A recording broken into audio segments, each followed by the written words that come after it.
Kamusta mga kababayan? Today, pag-uusapan natin ang isang topic na sobrang importante para sa maraming Pilipino dito sa Canada. Yan ay walang iba kundi ang utang.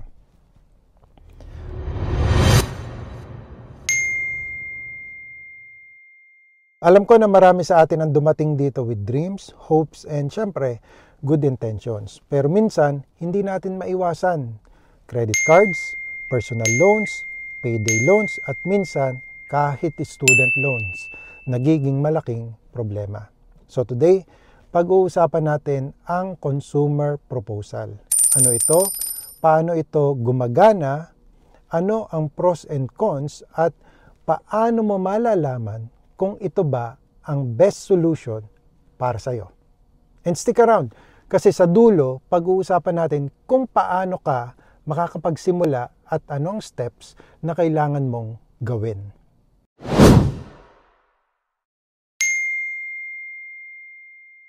Tandaan mo, hindi ka nag-iisa kabayan.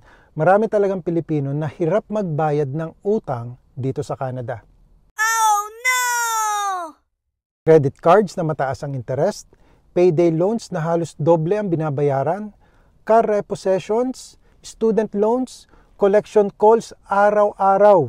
Ang problema, hindi ito openly napapag-usapan kasi nahihiya tayo. Pero the truth is, there are real solutions.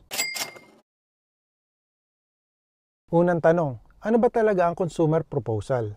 Ang consumer proposal ay isang legal process sa Canada kung saan pwede kang makipag-negotiate sa creditors mo para bayaran lang ang portion ng utang mo. Minsan, up to 70% or more ang binabawasan. So kung may 20,000 ka na utang, pwede itong bumaba to maybe 6,000 or 7,000 at babayaran mo siya monthly for up to 5 years.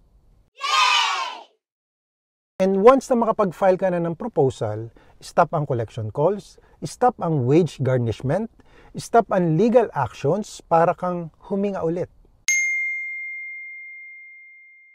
Pros, debt reduction, pwedeng mabawasan ang utang mo, minsan significant.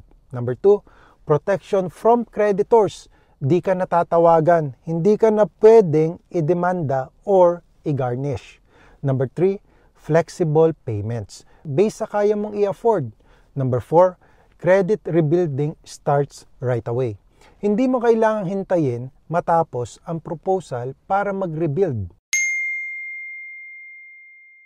Cons, credit score impact, babagsak siya, pero temporary and rebuildable. Number 2, fees, may bayad ang process, built-in na sa payment.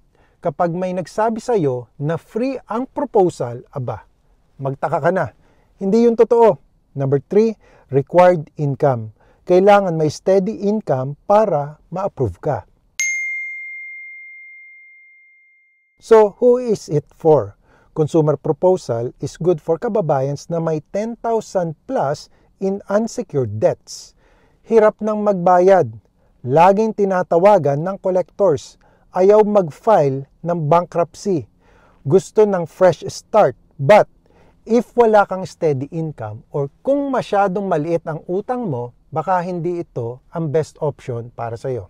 That's why, kailangan mo ng proper guidance. So, if you need assistance, tutulungan ka naming ma-discover lahat ng options para maging debt-free ka. And we offer free consultation. That way, we can help you decide kung ano ang best para sa situation mo. We help with debt assessment, pros and cons ng bawat option, preparation for proposal or other solutions, credit rebuilding, budgeting, and financial restoration. We want you to succeed not just today, but long term. So kabayan, kung pagod ka na sa utang, kung gusto mo ng peace of mind, or kung gusto mo lang malaman kung ano ba ang pwede sa'yo, you can fill up the form below. So, that's it for me today mga kababayan. I hope you like this video. If you do, please give it a thumbs up. And as always, more tips informations, and guidance to come. I will see you, God willing, on my next video. Samahan nawa kayong parati ng Panginoon sa inyong pang-araw-araw na buhay at magandang araw po sa inyong lahat.